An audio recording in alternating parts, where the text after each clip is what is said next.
Well, today I'm going to be installing a new CPU in my personal laptop. On the last video I installed a Samsung solid state drive, and I ordered an i7 processor on eBay, and the laptop is a A665 S5177X Toshiba, and running Windows 7, and I'm going from an i5-2410M Intel processor, second generation, to a which is running at 2.4 gigahertz and turbo boosted to 2.9 gigahertz, and I'll be installing an i7-2640M Intel processor with a clock speed of 2.8 gigahertz, turbo boosting at 3.5 gigahertz. They are both dual core processors and consume 35 watts, and they're second generation processors, the Sandy Bridge, I guess you'd call it, and the socket is a 988B rPGA. Now that socket will also take Ivy Bridge processors, which would be third generation, and there would be a benefit to that because I would go from Intel 3000 integrated graphics to Intel 4000 integrated graphics.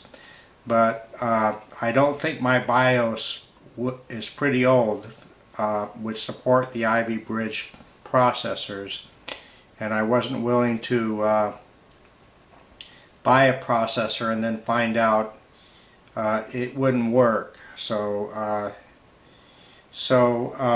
I guess we'll just get on with it. Okay, first thing to do, of course, is to remove the battery.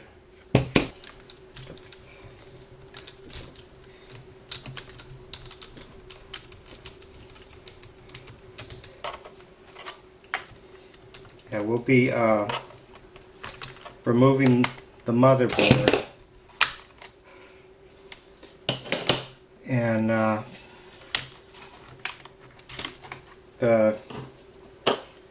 cleaning up the CPU and the heatsink. And this was a washer and screw I had to install special after our granddaughter dropped my laptop and broke the cover.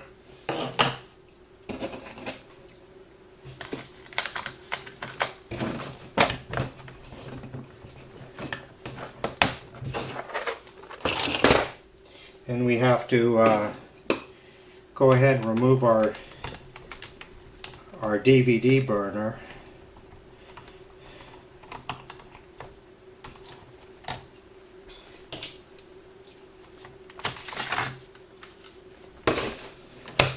And our hard drive we'll remove.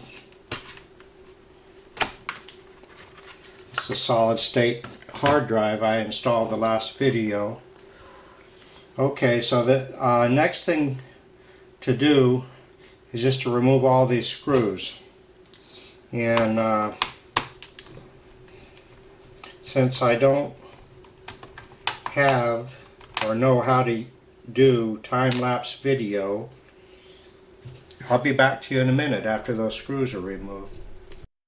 Okay, all those screws are removed. Well, one's still in there, but it's loosened. It wouldn't drop out with my magnet, but it's okay.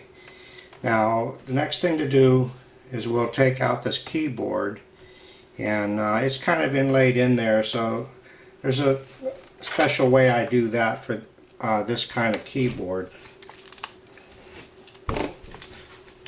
I tip this over like so, and then from behind the keyboard through one of these screw holes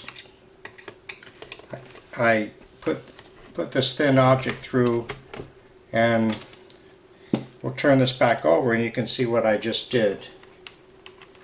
I was able to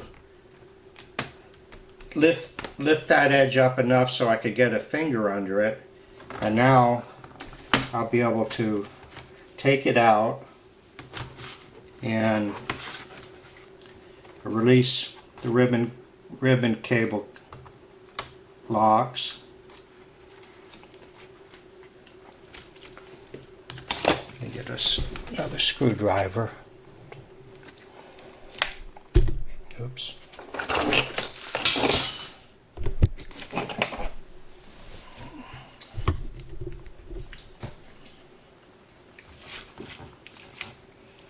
Oh yes, and this one, this has the lighted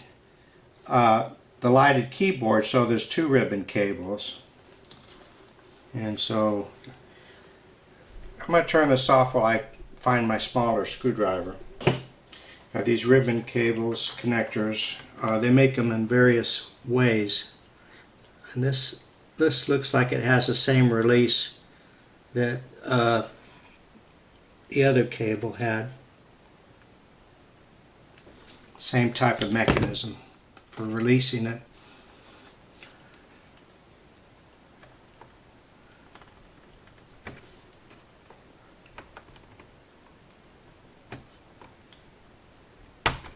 Maybe I'm wrong about that.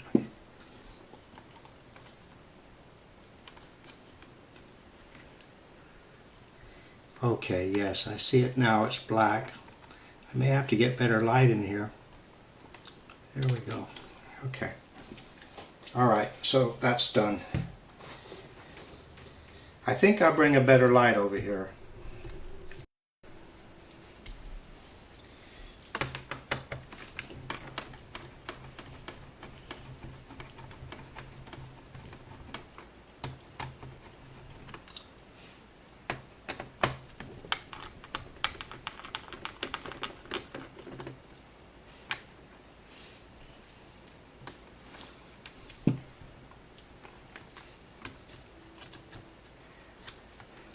And these ones just pull out. There's no locking devices.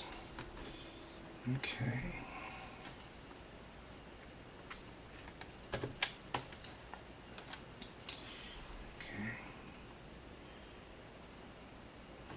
Alright, so the next order of business is to pry the palm rest loose.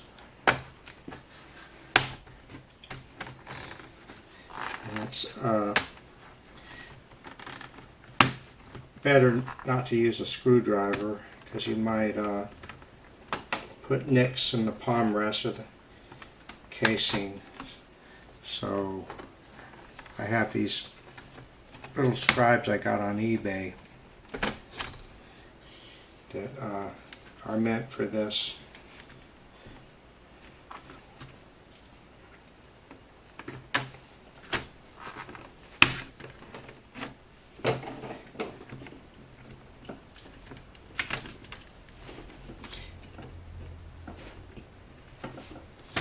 Okay, so I notice on these Toshibas, a lot of times when you take the palm rest off, there's screw holders in these back corners that sometimes get broken. So when you get to that corner, rather than pry over here, it's better to just grab it back here, and it might help avoid that. Plastic does, after it gets old, it does tend to weaken some. So age is a factor too.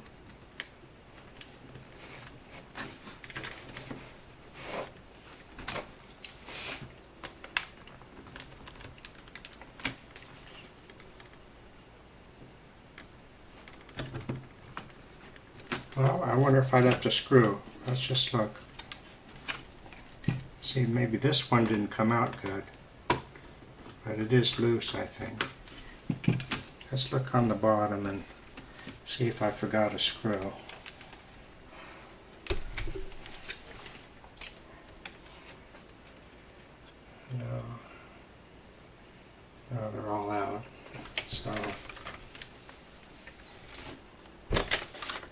We'll turn it up on its side.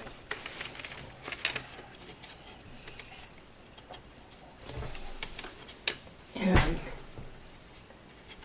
I'll pry it a little bit more over here. There, now she's coming.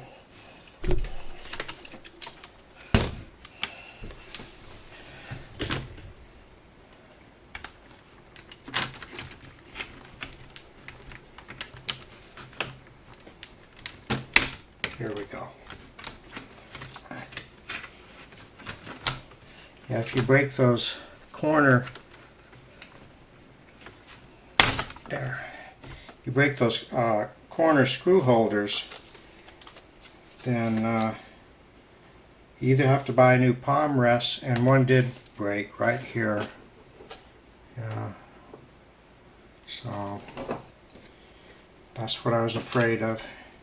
Anyway, I was thinking of getting a new palm rest anyway, because my my touchpad is getting shiny, so I might do that.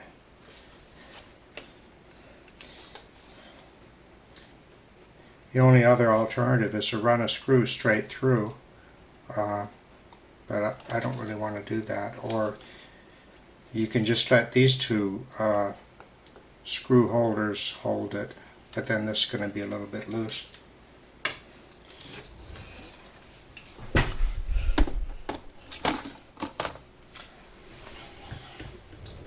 So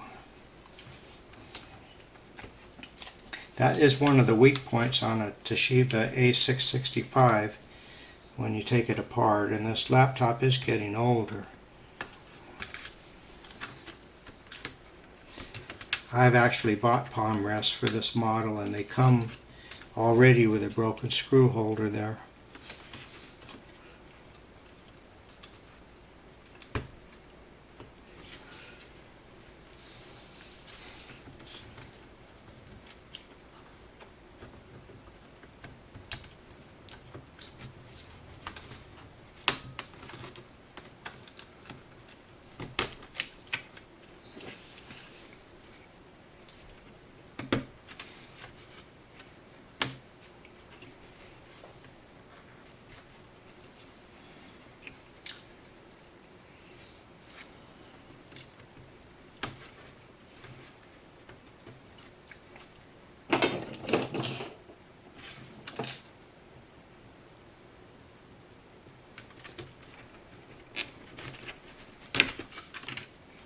Okay.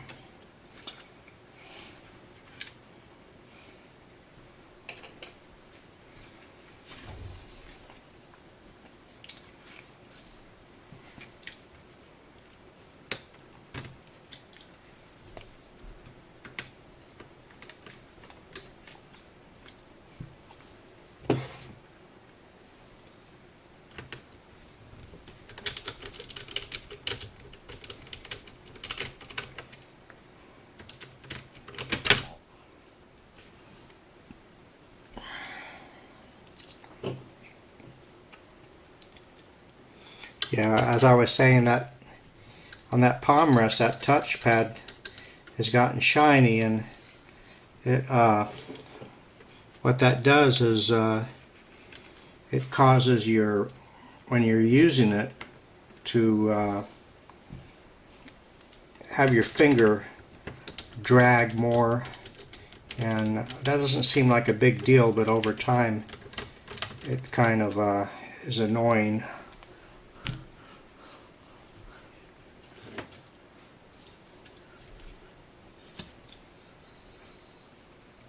Now you can take a one of those magic erasers and maybe improve it a little, but it very seldom does.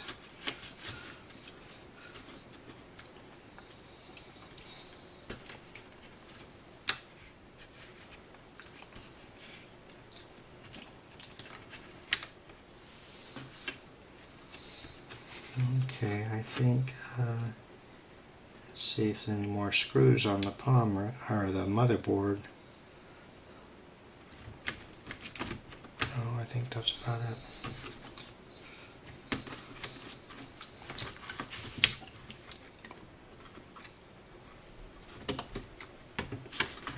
there's our power port is still keeping the motherboard from coming out. So it's usually on these, it's usually easier just to leave the power port connected unless you're changing it out, and lift the cable and the power port out with the motherboard attached.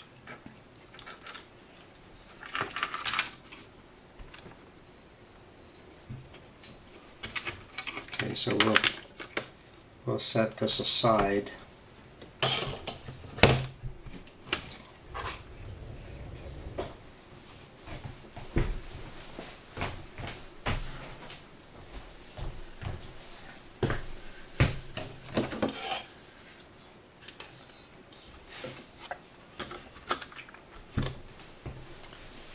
Okay, I noticed that my heatsink fins have some dust on them, so I'm just gonna blow them off, blow it off here with this can of air. But I don't want to do it right on this table because I don't want dust on my table.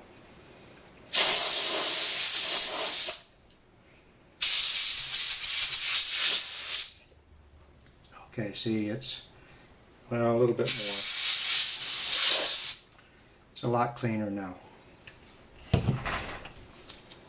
And you can actually do that, blow the fins out while everything's still put together through the vents, and that helps to do that about once every 6 months or so, depending on how dusty your environment is.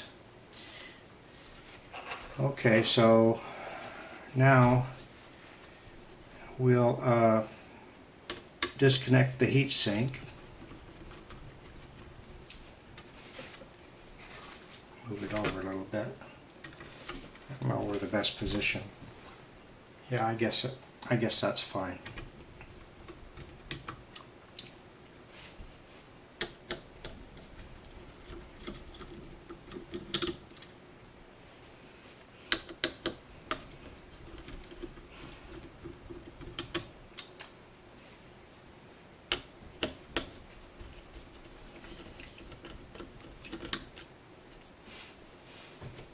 Okay, and there may be a little pad under this part. I'm not sure. No?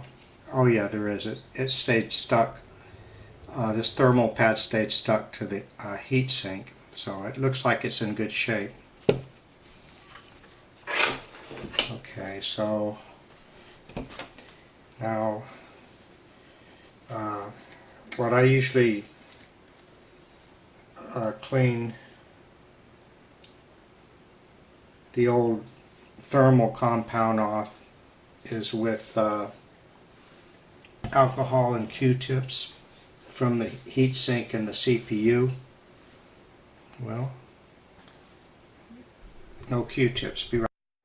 Okay, so I've got some isopropyl alcohol. I'm cleaning the old thermal compound off.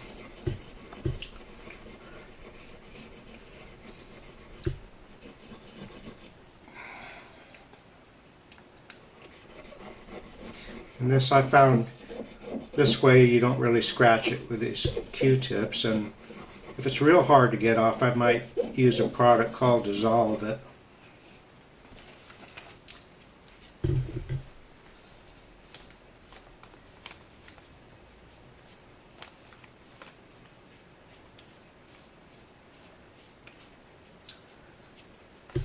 Okay, so that looks pretty clean.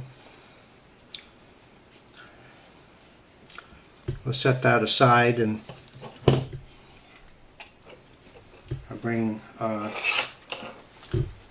this CPU in range of the camera.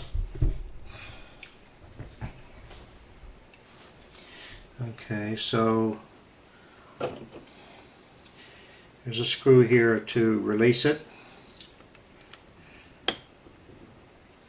And if you look at the CPU, there's a little gold, what I call an arrow, on this corner, and that'll be the position the new one goes in, on this corner where you see the gold arrow.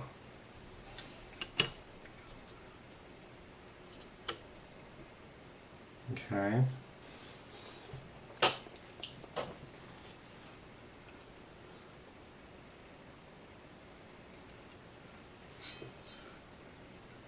Okay.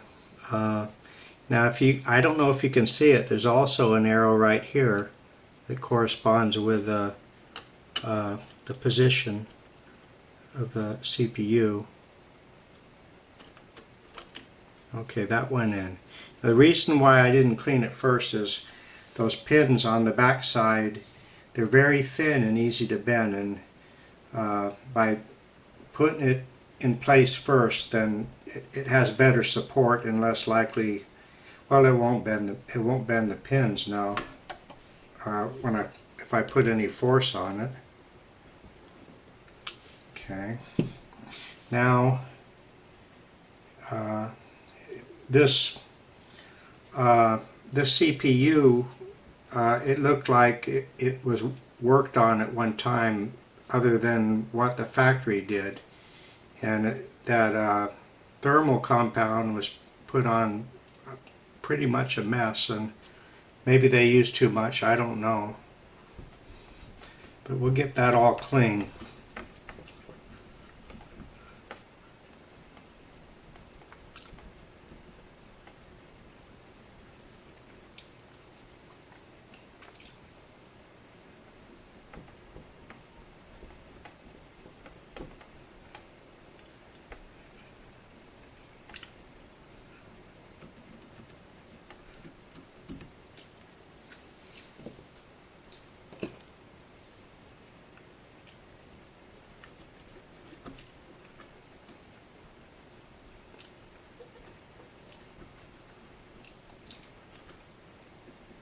Now, I believe I'll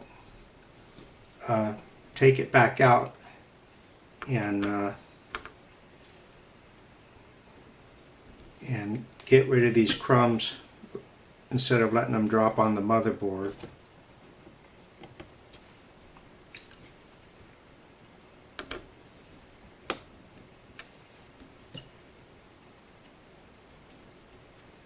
And I can use my Q-tip over this paper towel and get rid of those.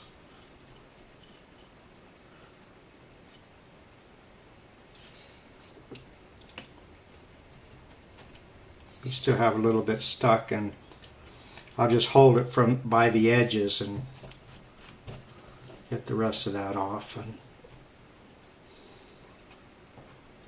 okay.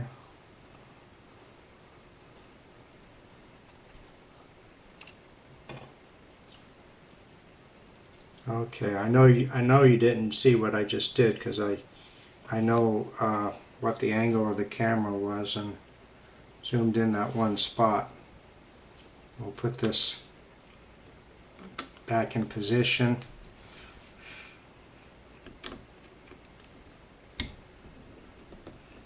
And now we'll take a dry Q-tip and just kind of get that alcohol off of there and get it all dry and clean. I'm glad to see that there's no scratches on the surface of the conductor there on the CPU. Okay, so next thing is to put the thermal compound on there, and I'm using Arctic Silver 5, which is a little more expensive, but I think it does a better job than a lot of the more generic thermal compounds. Now, at this point, people have different ways of doing the next part. Some people will just go ahead and put the heat sink on there right now, and the idea is that the pressure from the heat sink is going to spread out that thermal compound, and other people will use a credit card, and I haven't seen too many people do it my way. What I use, I take a razor blade and I very lightly glide over the thermal compound and spread it out. So I'll just go ahead and do that.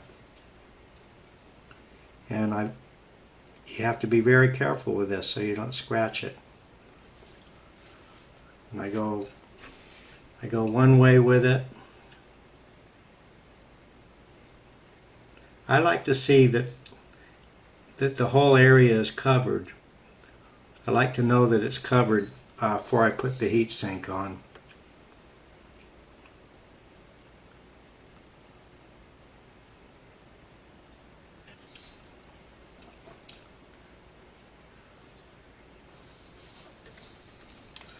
I know a lot of people wouldn't agree with the way I do it, but it works okay for me.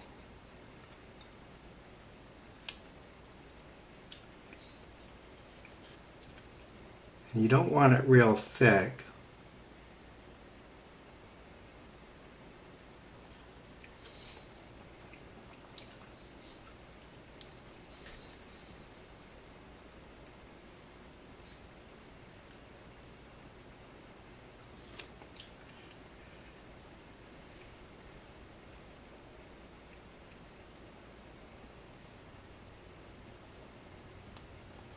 Okay, I guess that's going to be fine, and it'll smooth out the rest of the way from the pressure of the heat sink. And at least now I know it's completely covered with thermal compound.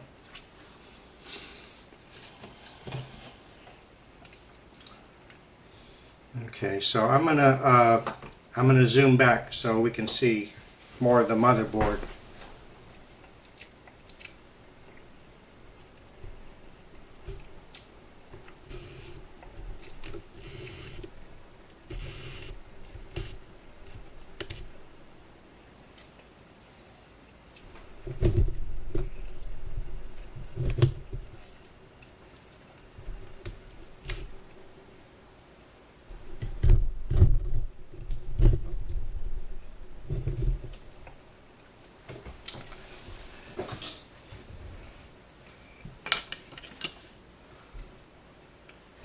Okay, the next part.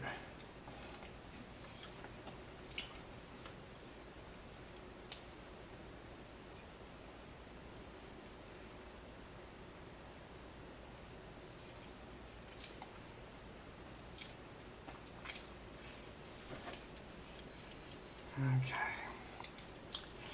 Now my pad looked pretty good for the other component.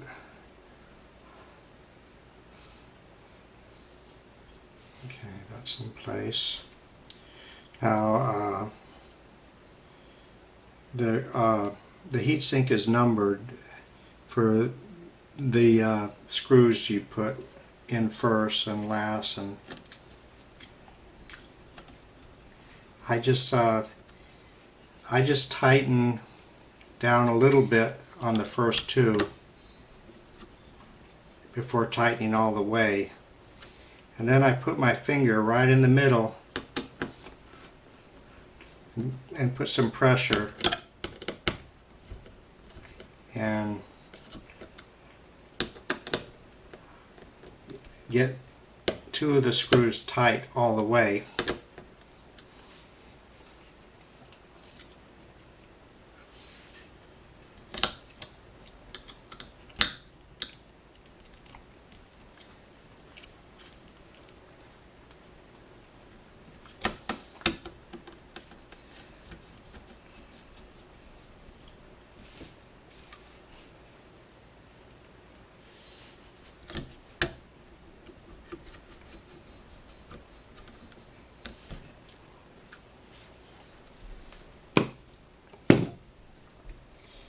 Okay, so our new CPU is installed. Okay, I took my can of compressed air and blew some of the dust bunnies off this bottom case. And we'll go ahead and reinstall our motherboard. And you need to look at these cable orientation to make sure you don't screw your motherboard down and have a cable stuck under it, which is pretty easy to do, like these Wi-Fi network cables.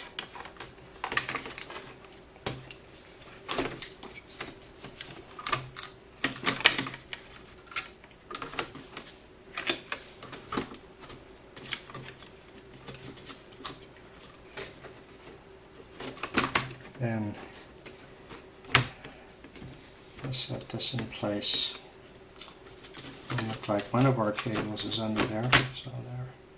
Get that out of there.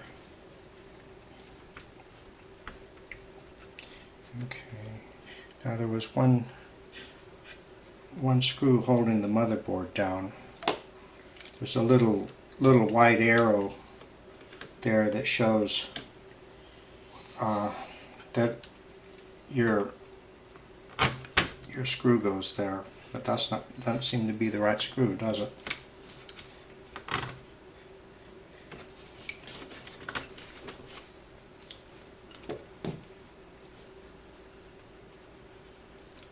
There's a little thicker one here.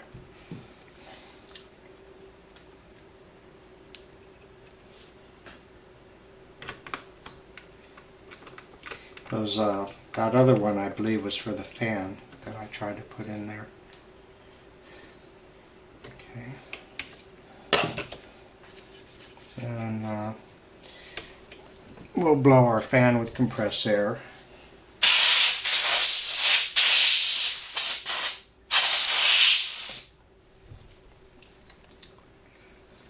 Clean it up a little bit.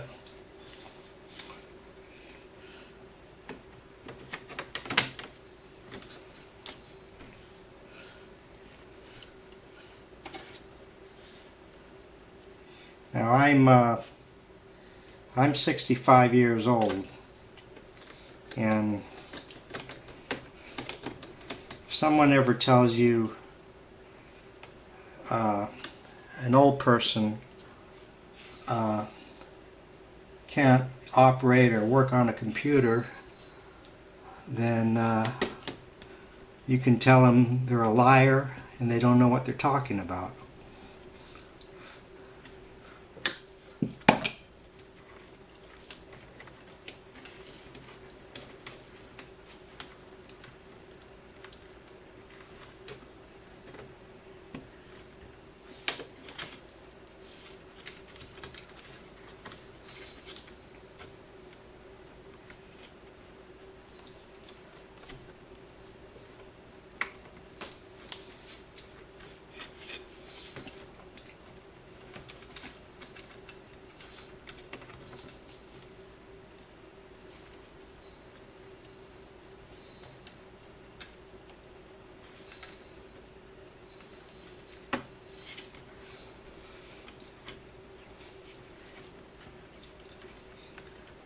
Now these little network card connectors, you got to be careful with those. They're pretty fragile, and it has to be centered pretty good for you put any pressure down and click them into place. They're very small and fragile.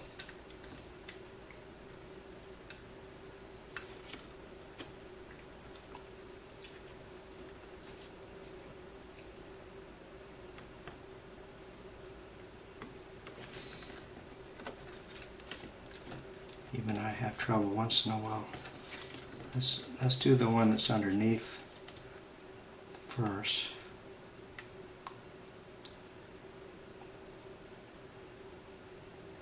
Okay, there's one.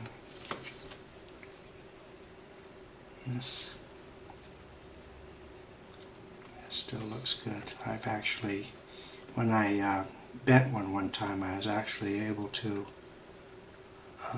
straighten it back out and make it work.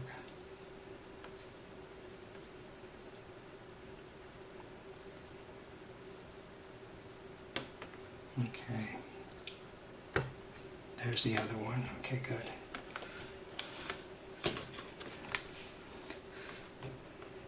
Okay, so when you work on these enough, from time to time you'll forget to hook something up and have to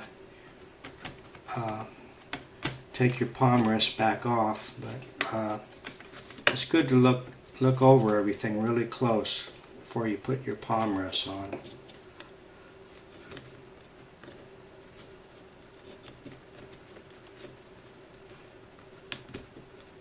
And you can even fire up the laptop before you put all your screws on to make sure it's going to work okay.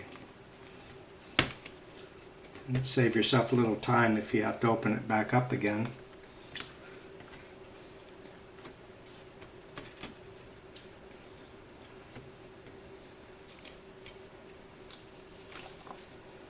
Okay. And that goes for the screws too, because you don't want to leave any screws out.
If you don't get one of those ribbon cables seated right, you're going to be taking off your palm rests again too.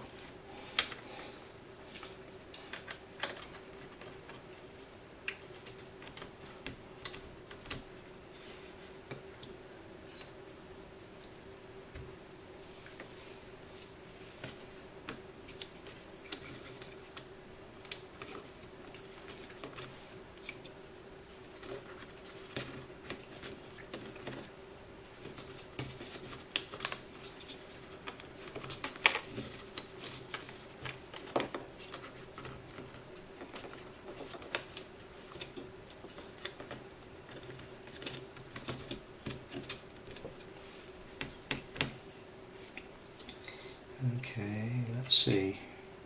I believe we can start putting on our palm rests.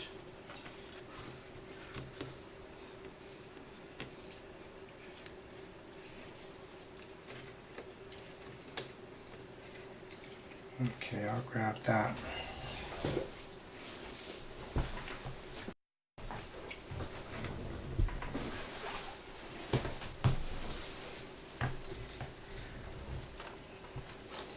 Okay, before I came back to the table, I ordered a new palm rest, and I took the part number off the bottom of the palm rest and used it instead of the model number of the computer, because sometimes there's little variations between A665's palm rests. Some of them are for 15.6 inch screen A665s, and Some of them are for 16-inch screen A665s, and there were 4 available for this laptop, and I based my selection on price and the pictures. I was interested in what the bottom and the top of it looked like, and whether there were any broken screw holders, and also what the touchpad looked like, because mine's worn out, and of course I want a touchpad that's in good shape. And I look at feedback too. Now the seller, he had good feedback, not the best I've seen, but it was good. And my price was $12.50 with free shipping. So we'll see how that works out. The touchpad looked pretty good, and I didn't see any broken screw holders. I'll have to transfer my Harman Kardon speakers over from one palm rest to the other, which is no big deal.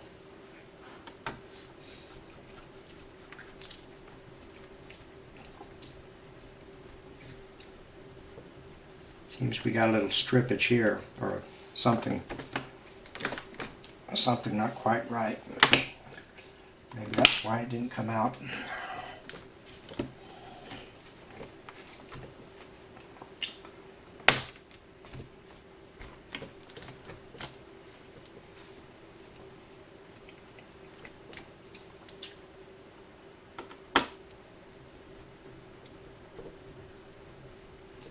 I guess we're not going to worry about that. And when the new palm rest comes in, I'll see what's going on underneath there. Okay, so I guess we're ready to put our keyboard back on.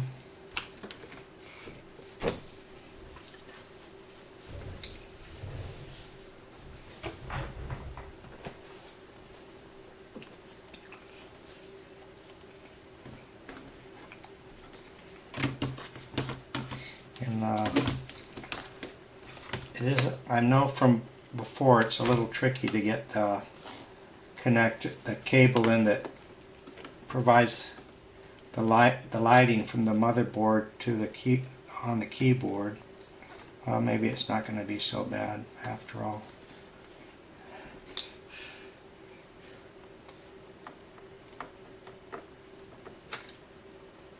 Okay, now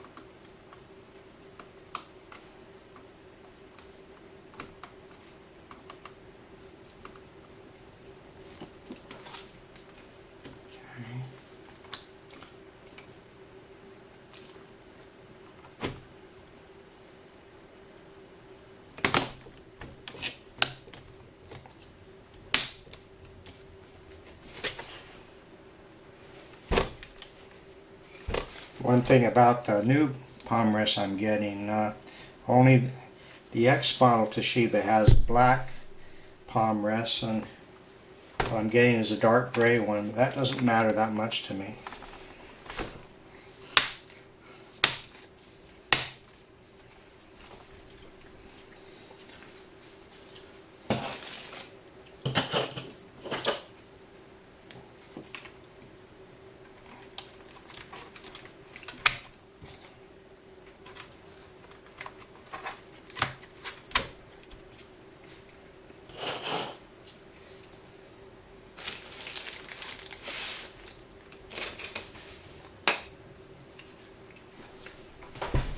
Oh, here it is.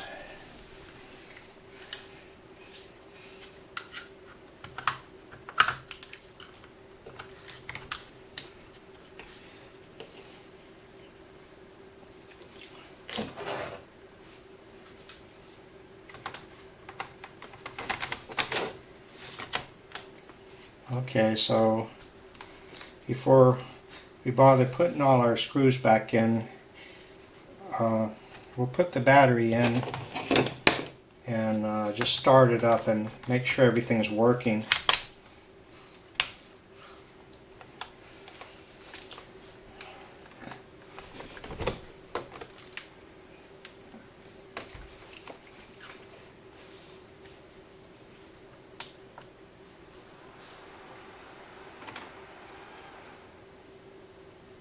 Okay, we got, adjust this a little bit.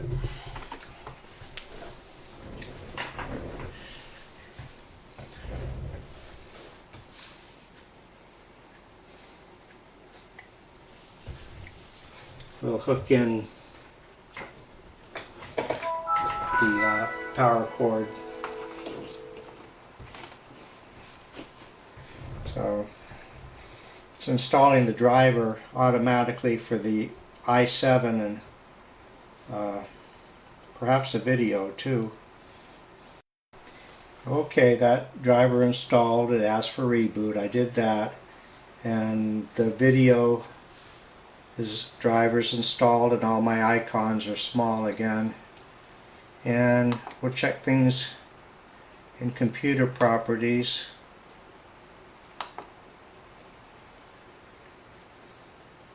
And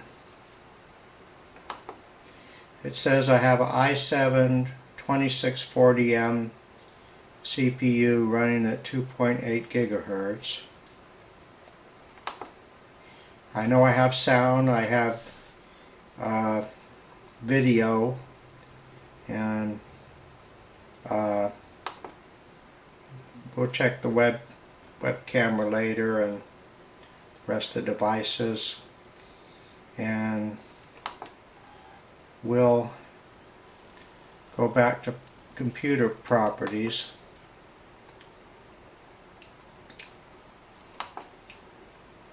And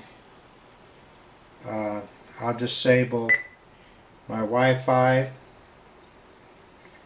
and I'll disable my antivirus.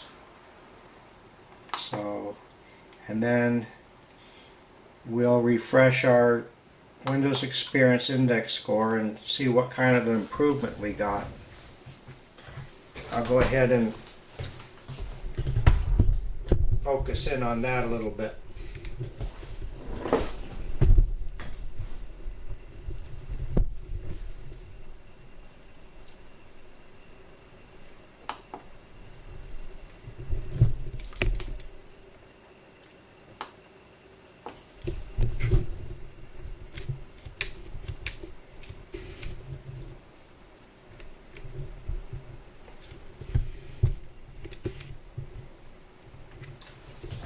Okay, that seems pretty focused. And as you can see, our processor, when I had my old processor in there, my score was 6.9, and we'll go ahead and rerun the assessment and see what changes. Well, let's finish it up, and the processor went up from 6.9 to 7.1. I believe the memory went up some. It must be utilizing memory better. And the graphics are the same. And the solid state hard drive is the same. So it looks like the bottleneck now is the graphics. And if that that Ivory Bridge processor, if I had bought that and it worked, or maybe got a quad-core i7, I would have had to get a bigger power supply, but I didn't want all that heat. So I'm happy. There should be some improvement, you know, not a great deal. I've got the palm rest ordered, and the only thing left to do is to put the screws back in and button it up on the bottom with the covers, And I guess that's it. And thank you very much for watching my video. Peace out.